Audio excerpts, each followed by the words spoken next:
University మంచి భవిష్యత్తు కోసం తెలుగు విద్యార్థులు ఇష్టపడే యూనివర్సిటీ. కాల్ 9059052378 9059052379. అందరికీ నమస్కారం. నేను Swaroopa Potlapalli. Welcome to trending topic.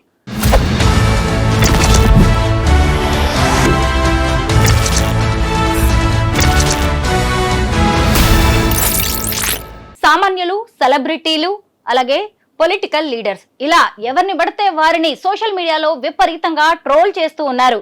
ముఖ్యమంత్రి, మాజీ మంత్రి, కేంద్ర మంత్రి, ఆ పార్టీ అని లేదు, ఈ పార్టీ అని లేదు, చిన్న పెద్ద ఎవరిని పడితే వారిని ఎలాంటి వీడియో పడితే అలాంటి వీడియో యూట్యూబ్లో పోస్ట్ చేసేస్తూ ఉన్నారు. వారి వ్యక్తిగత జీవితాలని బజారుకి ఈడుస్తూ ఉన్నారు.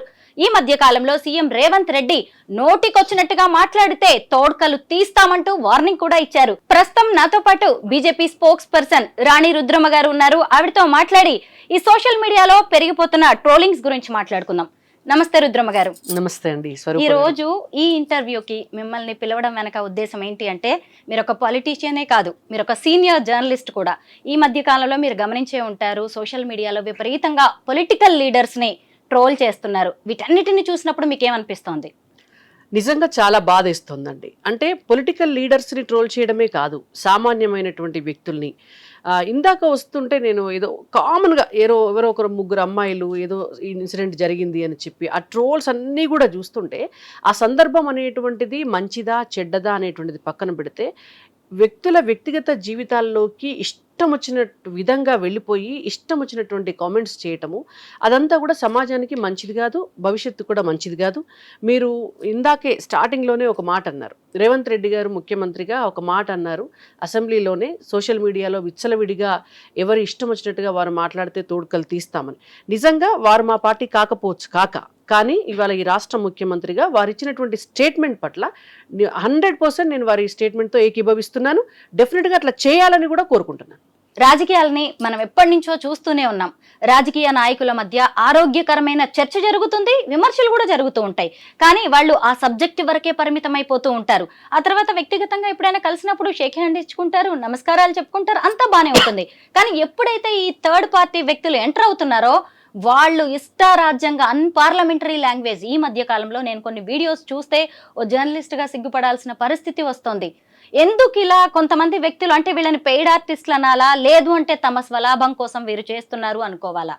అంటే ఒక్కటండి, ప్రతి రంగంలో కూడా ప్రతి చోట కూడా ఎక్స్ట్రీమ్ ఎలిమెంట్స్ అంటారు, అన్ని దిక్కులు కూడా ఉంటారు. అయితే ఉన్న చోట ఆ సెన్సార్ అనేటువంటిది ఉంటే దానికి పరిమితులకు లోబడి మంచి చెడు ముందు వెనక ఆలోచించుకుంటారు. ఇవాళ యూట్యూబ్ ఎట్లా అయిపోయిందంటే, యూట్యూబ్కి ఎక్కడ కూడా ఆ సెన్సార్ లేదు. ఎవరైనా రావచ్చు, ఒక అకౌంట్ ఓపెన్ చేసుకోవచ్చు, కథం వాళ్ళందులో కూర్చొని ఏదో ఒకటి మాట్లాడేయచ్చు, పెట్టేయచ్చు. సో దాంతో ఏమైపోతుంది అని అంటే, దానికి సెన్సార్ అనేటువంటిది లేకపోవటం వల్ల ఏది పడితే అది మాట్లాడి ప్రజల్లోకి వదలటము. సో కొంతమంది దాన్ని ఎంటర్టైన్మెంట్గా చూడొచ్చు, కొంతమంది దాంతో మానసికమైనటువంటి ఆనందం పొందొచ్చు, కొంతమందికి అది వ్యంగ్యంగా ఉన్నా కూడా టైం పాస్ అవ్వచ్చు. రకరకాల మనుషులు చూసేసరికి అది దానికి ప్రజామోదం ఉంది అని అనుకొని వీళ్ళు ఇంకా కూడా రెచ్చిపోతున్నారు. ఇప్పుడు మీరు చూడండి, సంస్థలు అనుకోండి, సంస్థలు అయితే సంస్థలో ఒక 100 మంది కలిసి పనిచేస్తారు. సంస్థలకి కొన్ని బాధ్యతలు ఉంటాయి. ఆ బాధ్యతలు ఉన్నప్పుడు ఇట్లాంటి ఈ రకమైనటువంటి మాటలు కావచ్చు, ఈ రకమైనటువంటి తిట్లు కావచ్చు, ఈ భావజాలాన్ని ఈ సంస్థలు ఎప్పుడు కూడా ఎంకరేజ్ చేయవు. ఏ వ్యవస్థ కూడా ఎంకరేజ్ చేయదు. ఎందుకంటే అది వ్యవస్థకు మంచిది కాదు, భవిష్యత్తుకి మంచిది కాదు. కానీ వీళ్ళంతా ఇండివిజువల్స్. కొంతమంది ఇండివిజువల్స్ తయారైపోయి వాళ్ళు ఏది మాట్లాడితే అదే గొప్ప అనుకొని వాళ్ళు ఏంటో అంటే వాళ్ళ ఇష్టం, ఇక అసలు అది చెప్పరాని మాటలు. కాబట్టి డెఫినెట్గా నేనేమంటున్నాను అని అంటే, రేవంత్ రెడ్డి గారు ముఖ్యమంత్రిగా ఏదైతే చెప్పారో, ఒక సెన్సార్ అనేటువంటిది అవసరం, ఒక పరిమితి తప్పకుండా. యూట్యూబ్కి కూడా అవసరమైతే యూట్యూబ్ మేనేజ్మెంట్ అదేమి భూమి మీద లేకుండా లేదు కదా. వాళ్ళకు కూడా ఒక స్టేట్ గవర్నమెంట్ నుంచి డెఫినెట్గా ఒక రిప్రజెంటేషన్ పంపించవచ్చు. ఇలాంటివి మేము యాక్సెప్ట్ చేయమండి, వీటి వల్ల సమాజానికి నష్టం ఉంది, వీటి వల్ల ఇతరుల వ్యక్తిగత జీవితాల్లోకి వెళ్ళి వాళ్ళను అనవసరంగా వాళ్ళ కుటుంబ సభ్యులకి మానసిక ప్రశాంతత లేకుండా చేస్తున్నారు, వాళ్ళకి పరువుకి భంగం కలిగిస్తున్నారు, ఇవన్నీ కూడా చెప్పొచ్చు. ఈవెన్ సెంట్రల్ గవర్నమెంట్ని కూడా మా తరపు నుంచి, నిజంగా కూడా నా తరపు నుంచి అయితే నా పర్సనల్ రిక్వెస్ట్, రేపొద్దున నిజంగా మా పార్టీలో 2 కేంద్ర మంత్రులు ఉన్నారు, 8 మంది ఎంపీలు ఉన్నారు. ఈ సోషల్ మీడియా కట్టడి చేసేటటువంటి విషయంలో కూడా అవసరమైతే మా పార్టీ తరపు నుంచి కూడా మేము ఒక రిప్రజెంటేషన్ కూడా ఇవ్వడానికి మేము కూడా రెడీ. రాణి రుద్రమ గారు, మనది ప్రజాస్వామ్య దేశం. మనం కన్స్ట్రక్టివ్ గా ఏ విమర్శ అయినా చేయొచ్చు. దాన్ని అధికార పార్టీ కావచ్చు, ప్రభుత్వం ఎవరైనా కానీ స్వాగతిస్తారు. దీన్ని అలుసుగా తీసుకొని కొంతమంది ఇష్టారాజ్యంగా ఒక సీఎం అని లేదు, ఒక కేంద్ర మంత్రి అని లేదు, ఒక పార్టీ వర్కింగ్ ప్రెసిడెంట్ అని లేదు, అన్పార్లమెంటరీ వర్డ్స్. అసలు కనీసం పల్లెల్లో కూలీ పనులు చేసుకునే వాళ్ళు, అక్షరం ముక్క రాని వాళ్ళు కూడా అలాంటి పదాలు వాడరు. ఇలాంటి పెద్దవాళ్ళ గురించి, అంటే మన దేశం వ్యవస్థని నడుపుతున్న వాళ్ళ గురించి మాట్లాడడాన్ని మాత్రం ఏంటి, ఎలా దీన్ని ఆమోదిస్తాము అనేలాగా మనల్ని మనం ప్రశ్నించేలాగా కూడా ఉంది. మనం ఈ సందర్భంగా కొన్ని సంఘటనలను కూడా గుర్తు చేసుకుందాం. ఈ తీన్మార్ మల్లన్న సొంత పార్టీ నుంచే ఎమ్మెల్సీ మల్లన్న ఉద్వాసనకు గురి కావాల్సిన పరిస్థితి వచ్చింది. అంటే తన పార్టీ విధానాలని ఆయన విమర్శించి ఉండొచ్చు, బట్ ఏ విధంగా ఆయన దాన్ని విమర్శించారనేది కూడా మనం ఇక్కడ చూడాలి. ఈ మధ్య కాలంలో ఒక మహిళా జర్నలిస్ట్ ని అరెస్ట్ చేసే వరకు పరిస్థితి వచ్చింది. ఇంకొంతమంది ఆ లిస్ట్ లో కూడా ఉన్నారు. ఎందుకు రాజకీయ నాయకుల్నే ఇంత కక్షగట్టినట్టుగా చేస్తున్నారంటారు? అంటే అది వాళ్ళ నిజం చెప్పాలంటే కూడా నేను ఒక్కళ్ళు ఇద్దరు అని కాదు, నేను ఇండివిజువల్గా ఒక్కరి గురించి ఏం మాట్లాడట్లేదు. కానీ చాలామంది, నేను ఇందాక అన్నా కదా, కొంతమంది ఇండివిజువల్స్ సొసైటీలో తయారయ్యి ఇప్పుడు విషయం ఉంటే, సబ్జెక్ట్ మీద స్టడీ చేసి మాట్లాడతారు. కొంచెం రెండు ముక్కల విషయం తెలిసిన తర్వాత దాన్నే రిపీటెడ్గా చెప్పాలి అని అనుకున్నప్పుడు దానికి కొంత వ్యంగ్యాస్త్రాలు యాడ్ చేసి అన్పార్లమెంటరీ లాంగ్వేజ్ని దానికి కలిపి వాడకూడనేటువంటి భాషను వాడి దాన్ని పొద్దుకులా మాట్లాడి ఒక అర్ధగంట సేపు మాట్లాడేసి రికార్డ్ చేసి పెట్టేస్తే పని అయిపోతుంది.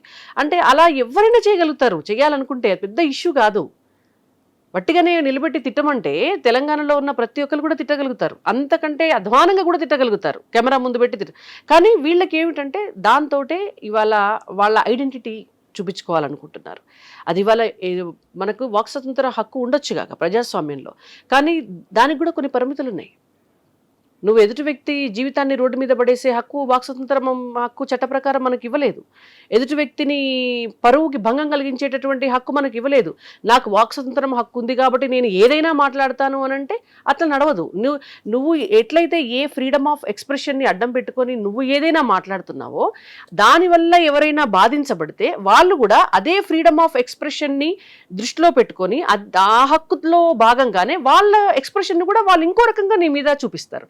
అలాంటప్పుడు టిట్ ఫర్ టాట్ అవుతుంది. అది దానికి సిద్ధపడి ఉంటే ఎవరైనా ఏదైనా చేయొచ్చు. మన ఇష్టం వచ్చినట్టు మనం మాట్లాడి అవతలి వాళ్ళు మాత్రం మనల్ని ఏం అనకూడదు, మన శుద్ధపూసలము, గవర్నమెంట్ ఏమనకూడదు, ఈ ఎంపీ ఏమనకూడదు, ఆ ఎమ్మెల్యే ఏమనకూడదు, పోలీసు వాళ్ళు మమ్మల్ని ఏమనకూడదు, ప్రజలు మా మీదకి రాకూడదు అంటే మరి వీళ్ళందరినీ నువ్వెందుకు అంటున్నావు? రుద్రమ్మ గారు, ఇవి ఇండివిజువల్స్ చేస్తున్న పనులు ఇవన్నీ అని మనం లైట్ తీసుకోవడానికి కూడా లేదు. ఎందుకంటే దీని వెనక రాజకీయ శక్తులు ఉన్నాయి, రాజకీయ పార్టీలు ఉన్నాయి. ఒకప్పుడు కాంగ్రెస్ పార్టీ చేస్తున్న విధానాలు సరిగ్గా లేవు అని చెప్పడానికి బీఆర్ఎస్ కొంతమందిని వాళ్ళ అభిప్రాయాలను తీసుకోవడం అనేది జరిగింది. ఆ తర్వాత రాను ఇది ఎవరిష్టారాజ్యంగా మాట్లాడే పరిస్థితికి వచ్చింది. ఆ తర్వాత బీఆర్ఎస్ మీరేనా చేసేది, కాంగ్రెస్ మేము చేస్తామంటూ వాళ్ళ మీడియా వాళ్ళు మొదలు పెట్టారు. ఇటు చూస్తే మళ్ళీ మధ్యలోకి బీజేపీని కూడా లాగడం అనేది కనిపిస్తోంది. రాజకీయ పార్టీలకు కూడా పరిమితులు ఉండాల్సిన అవసరం ఉంది కదా? డెఫినెట్గా ఉంది. ఏ రాజకీయ పార్టీ కూడా ఇట్లాంటి అంటే సమాజం మీద దుష్ప్రభావం చూపించేటటువంటి వీడియోస్ని ఎంకరేజ్ చేయటం కానీ, ఒక రాజకీయ కక్ష తీర్చుకోవడం కోసం ఎదుటి వ్యక్తి పైన మనోళ్ళు చేయని అని చెప్పేసి వాళ్ళను ఎంకరేజ్ చేయటం కావచ్చు, పెయిడ్ ఆర్టిస్టులను పెట్టి మాట్లాడించడం కావచ్చు, లేదంటే పెయిడ్ కంటెంట్ని యూట్యూబ్స్లో చొప్పించి ఎదుటి వాళ్ళ పరువుకి భంగం కలిగించేటివి చేయడం కావచ్చు, ఏ రాజకీయ పార్టీ చేసినా తప్పే, డెఫినెట్గా తప్పు. ఎందుకంటే ఇవాళ వాళ్ళ మీద చేసింది తిరిగి రేపొద్దున వీళ్ళ మీదకి వస్తుంది. బీఆర్ఎస్ గతంలో చేసింది ఇవాళ బీఆర్ఎస్ మీద కాంగ్రెస్ చేస్తుంది, రేపు కాంగ్రెస్ మీద ఇంకో పార్టీ చేస్తుంది. అట్లా నిన్న నువ్వు చేసావు కాబట్టి ఇవాళ నేను చేస్తాను అనేటువంటి పరిస్థితి రాకూడదు అంటే డెఫినెట్గా అన్ని రాజకీయ పార్టీల నాయకులు కూడా దీనికి ఒక సొల్యూషన్ ఆలోచించాల్సినటువంటి అవసరం ఉంది. ఈ విధానాలన్నింటినీ కూడా కట్టడి చేయాల్సినటువంటి అవసరం ఉంది. అండ్ ఫస్ట్ థింగ్ ఏంటంటే, అసలు జర్నలిజం అంటే దాంట్లో ఏ వస్తాయి ఏవి రావు, అసలు వీళ్ళంతా జర్నలిస్ట్ ఎట్లా అవుతారండి? ఫస్ట్ థింగ్, ఎవరు పడితే వాళ్ళు జర్నలిస్టులు ఎట్లా అవుతారు? ఈవెన్ గ్రాఫిక్ డిజైనర్స్ కూడా జర్నలిస్టులు అని పేరు పెట్టుకోవడం, సీఎం ని పట్టుకొని ఎలా పడితే అలా, కేంద్ర మంత్రిని పట్టుకొని ఎలా అంటే అలా మాట్లాడుతున్నారు. ఒక వీడియో చూసాను నేను, ముఖ్యమంత్రి గారి భార్యని, ముఖ్యమంత్రి గారి కూతుర్ని ఇష్టం వచ్చినటువంటి మాటలు ఎవరితోటో మాట్లాడించి మీరు వీడియోలు పెడతారా? మీ ఇంట్లో ఉన్నటువంటి ఎవరైతే ఈ వీడియోలు తీశారో, ఎవరైతే ఆ ఛానల్ నడుపుతున్నారో వాళ్ళ తల్లినో, వాళ్ళ భార్యనో, వాళ్ళ చెల్లెలనో, వాళ్ళ కూతురునో అట్లనే కెమెరా పెట్టేసి ఇంకెవరితోటో తిట్టిస్తే మీరు ఆ భోజనం చేసి నిద్రపోతారా రాత్రి ఇంట్లో? మీరు కంటి నిండా నిద్రపోగలుగుతారా? ఇవాళ ఎమ్మెల్యేల కుటుంబ సభ్యులను, ఎంపీల కుటుంబ సభ్యులను, రాజకీయ పార్టీల నాయకుల కుటుంబ సభ్యులను, లేకపోతే వాళ్ళను మార్ఫింగ్లు చేసి వాళ్ళ అంటే అభ్యంతరకరమైనటువంటి ఫొటోస్ పెట్టి ఇష్టం వచ్చినటువంటి ఫేక్ కంటెంట్ క్రియేట్ చేసి పెడితే వాళ్ళ కుటుంబ సభ్యులు చూసినప్పుడు ఎంత నొచ్చుకుంటారు? అంటే దేనికోసము మేము ఈ రాజకీయాల్లోకి వచ్చాము అనేటువంటి ఒక బాధ. మీరు కొట్లాడితే దమ్ముంటే, మీకు చేతనైతే ప్రజా సమస్యలపైన కొట్లాడండి. బయటకు వచ్చి రోడ్ల మీదకి వచ్చి పోరాటాలు చేయొచ్చు, ఉద్యమాలు చేయొచ్చు. మీరు రాజకీయ పార్టీలో వెళ్ళి కొట్లాడండి. లేదు, వ్యక్తులుగా మీరు సంఘంలో ఉండి సంఘ నాయకులుగా కొట్లాడండి, ప్రజల కోసం పోరాటం చేయండి. అంతేగాని చిల్లర మాటలు మాట్లాడుకుంటూ, చిల్లర కంటెంట్లు క్రియేట్ చేసుకుంటూ మేము జర్నలిస్టులం అని చెప్పుకుంటే ఎట్లా? కానీ రాజకీయ పార్టీలు కూడా స్వీయ నియంత్రణ పాటించాల్సిన సమయం అయితే వచ్చింది. ఎందుకంటే ఇన్ని రోజులు పక్క వాళ్ళని తిట్టడానికి అని చెప్పి మనం ఎవరినైతే ప్రయోగించామో అవి బూమ్రాంగ్ గా ఇప్పుడు మనకే తగిలే పరిస్థితులు కనిపిస్తూ ఉన్నాయి. ఎందుకంటే చాలా మంది ఇక నేను ఏ వీడియో పెడితే ఆ వీడియో బాగా చూస్తున్నారు అనుకుంటే ఇష్టం వచ్చినట్టుగా చేస్తున్నారు. కానీ ఉద్యమ కాలంలో కేసుల్లో ఇరుక్కున్న వాళ్ళే ఇప్పటికీ వాటి నుంచి బయటికి రాలేక ఎంత సొంత జీవితాలని నాశనం చేసుకుంటున్నారో గుర్తు పట్టట్లేదు వీళ్ళు, ఇంకా తెలియట్లేదు కూడా ఇంకా వాటి పర్యవసానాలు ఎలా ఉంటాయి అని. అయితే ఇప్పుడు ఏంటంటే మేము ఎవరి కోసమో పనిచేస్తున్నాం, ఆ పార్టీ కోసం పనిచేస్తున్నాం, ఈ పార్టీ కోసం పనిచేస్తున్నాం, వాళ్ళు వచ్చి మమ్మల్ని రక్షిస్తారు అనే ఒక భ్రమల్లో ఉన్నట్టున్నారు. వాళ్ళని ఎవరు రక్షించరండి. అలాంటి వాళ్ళని ఎవరు రక్షించరు. ఇప్పుడు ఒక కాజ్ కోసం కొట్లాడే వాళ్ళని ఎవరైనా రక్షిస్తారేమో, ఎవరు రక్షించకపోతే సమాజమైనా రక్షిస్తుంది, కొన్నాళ్ళ తర్వాత న్యాయమైనా రక్షిస్తుంది. కానీ వీళ్ళని ఎవరు రక్షిస్తారండి? పొద్దస్తమానం పక్కవాడ జీవితాల్లోకి తొంగి చూసి ఏమీ లేకపోయినా ఏదో ఉన్నట్టు మాట్లాడి, ఏదో ఇది చేసి మాట్లాడి అవతల వల్ల పరువుకు భంగం కలిగిస్తూ, అక్కడ ఏమి నీ ఉద్దేశమే మంచిది కానప్పుడు నీ పక్షాన ఎవరొచ్చి మాట్లాడతారు? వీళ్ళు సమాజానికి చాలా చీడపురుగులు లాంటి వాళ్ళు. ఒక మాట చెప్పాలంటే, ఎవరైతే కేవలము యూట్యూబ్ ఛానల్స్ని అడ్డం పెట్టుకొని దాన్ని ఒక మంచి ఉద్దేశానికి వాడకుండా, ఇవాళ మీరు ఒకసారి చూడండి, యూట్యూబ్ వల్ల ఎన్ని ఉపయోగాలు ఉన్నాయి, చాలా ఉపయోగాలు ఉన్నాయి. చాలామంది స్టూడెంట్స్ సివిల్ సర్వీసెస్ చదువుకునేటువంటి వాళ్ళు, ఆ కోర్స్ కోసం ప్రిపేర్ అయ్యేటువంటి వాళ్ళు, గ్రూప్స్ ఎగ్జామ్స్ కోసం ప్రిపేర్ అయ్యేటటువంటి వాళ్ళు కూడా ఏ కోచింగ్ సెంటర్కి వెళ్ళకుండా యూట్యూబ్లో ఉన్నటువంటి కోచింగ్ ఛానల్స్ ద్వారా, చాలామంది చెప్పేటువంటి ట్యూషన్స్ ద్వారా వాళ్ళు అందులో ఉన్నటువంటి కంటెంట్ చూసి నేర్చుకొని ఇవాళ వాళ్ళు ఎగ్జామ్స్ రాసి టాపర్స్ అవుతున్నారు. అనేక రకాల ఎక్స్పర్టైజ్ని యూట్యూబ్ ద్వారా పొందుతున్నారు. అంతెందుకండి, ఇంట్లో వంట ఎట్లా చేయాలి అనేటువంటిది కూడా యూట్యూబ్ను చూసి నేర్చుకొని వంట చేస్తున్నాం మనం ఇవాళ. ప్రతి పని అది మంచికి ఉపయోగించుకునేంత వరకు యూట్యూబ్ ఉపయోగపడుతుంది. ఇవాళ ఇన్ఫర్మేషన్ కూడా ఏదేనికన్నా సంబంధించినటువంటి ఒక డీటెయిల్డ్ ఇన్ఫర్మేషన్ మనకు కావాలి అని అంటే యూట్యూబ్లో సెర్చ్ చేసి చాలా రకాల సబ్జెక్ట్స్ గురించి మనం తెలుసుకునేటటువంటి అవకాశం ఉంటుంది. అంత మంచి ప్లాట్ఫామ్ని ఇంత చిల్లర వాటికి వాడి, ఇంత సమాజంలో మనము ఒక భయంకరమైనటువంటి వాతావరణాన్ని క్రియేట్ చేసి, కొంతమంది పొలిటికల్ లీడర్స్ పైన ఇష్టం వచ్చినట్టు మాట్లాడితే వాళ్ళ ఫాలోవర్స్ ఉంటారు, వాళ్ళ పార్టీ వ్యక్తులు ఉంటారు, వాళ్ళ కుటుంబ సభ్యులు ఉంటారు, వాళ్ళని అభిమానించేటటువంటి వాళ్ళు ఉంటారు. వాళ్ళందరికీ మనసుకి గాయమే కదా. అంటే సమాజంలో ఒక రకమైన ఒక ఆ వాతావరణాన్ని చెడగొట్టేటటువంటి చర్చ జరుగుతుంది కదా, అన్ని రాజకీయ పార్టీల మధ్యలో జరుగుతుంది. అంటే మీ ఉద్దేశం ఏమిటి? ఇవాళ సమాజంలో ఉన్నటువంటి ఒక మంచి వాతావరణంలో వ్యక్తులకు ఉన్నటువంటి ఒక మంచి ఇమేజ్ పైన విషం చిమ్మటమే కదా. ఇటువంటి వాళ్ళు జర్నలిస్టులు ఎందుకు అవుతారండి? సంఘ విద్రోహ శక్తులే అవుతారు. రుద్రమ్మ గారు, ఎంత రాజకీయ నాయకులైనా సరే వాళ్ళకంటూ ఒక వ్యక్తిగత జీవితం ఉంటుంది, ఇష్టాలు ఉంటాయి, వాళ్ళ అభిప్రాయాలు వాళ్ళకు ఉంటాయి. కానీ ఒక రాజకీయ నాయకుడిగా ఆ సదరు వ్యక్తి ఏం చేస్తున్నాడు అనేది చూడకుండా వాళ్ళ వ్యక్తిగత జీవితాన్ని ఎవరికి తెలియని వాటిని తీసుకొచ్చేసి స్పైసీగా తయారు చేసి జనం మెదళ్లలోకి ఎక్కించే ప్రయత్నం అయితే గట్టిగానే జరుగుతోంది. అసలు ఆధారాలు కూడా లేకుండా మాట్లాడుతున్నారు, పాటలు పాడుతూ రాజ్యంగా అన్నమాట. అయితే దానివల్ల ఎంతో కొంత సామాన్య జనం అయితే ఇన్ఫ్లుయెన్స్ అవుతున్నారు, మంచి కంటే చెడుకి అట్రాక్ట్ అవుతూ ఉంటారు కదా. ఈ రోజు చట్టం, న్యాయం లాంటివి మీ చేతుల్లో ఉన్న రాజకీయ నాయకులు కూడా ఇలాంటి వాటిని ఆపలేనప్పుడు సామాన్యులు ఇలాంటి, మీరు అన్నారు కదా ఇందాక, సంఘ విద్రోహ శక్తుల్ని ఎలా ఎదుర్కొంటారు? అంటే ఒక్కటి, ఇవాళ నేను అందుకే అన్నాను ఇందాక, రాష్ట్ర ప్రభుత్వమైనా కేంద్ర ప్రభుత్వమైనా డెఫినెట్గా ఏదో ఒక అడుగు ముందుకేసి ఖచ్చితంగా యూట్యూబ్ యాజమాన్యానికి చెప్పవలసినటువంటి అవసరం అయితే ఉంటుంది. అంటే ఇట్లాంటి కంటెంట్ని ఎవరు ఎంకరేజ్ చేసినా కూడా అది సమాజానికి నష్టం.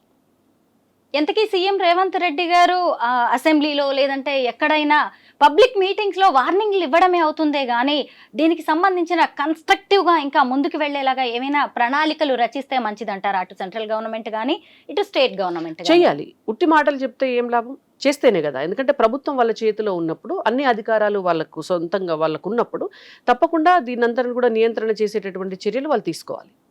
మొత్తం మీద మీరు అన్నదైతే కరెక్టే. ఎందుకు అంటే వీళ్ళు చేసే వీడియోస్ వల్ల చాలా మంది వీటి ప్రభావంలో పడిపోతున్నారు. ఏది నిజమో ఏది అబద్ధమో తెలుసుకోలేని పరిస్థితుల్లో ఉన్నారు. మొత్తానికి ఇదంతా రాజకీయ నాయకులు మొదలుపెట్టిన గేమే కొంతమంది. అది కాస్త వాళ్ళకు కూడా వాళ్ళ మెడకి చుట్టుకునే పరిస్థితి కూడా వచ్చింది. బట్ ఇప్పటికైనా పరిస్థితుల్లో మార్పులు రావాలని మనమైతే కోరుకుందాం. కొంతమంది యూట్యూబర్స్ ఎవరైతే ఇలా ఇష్టారాజ్యంగా మాట్లాడుతున్నారో భవిష్యత్తులో వాళ్ళకైతే ప్రమాదకర సూచనలు కనిపిస్తున్నాయి. థ్యాంక్ యూ సో మచ్ రాణి రుద్రమ గారు. థ్యాంక్ యూ అండి.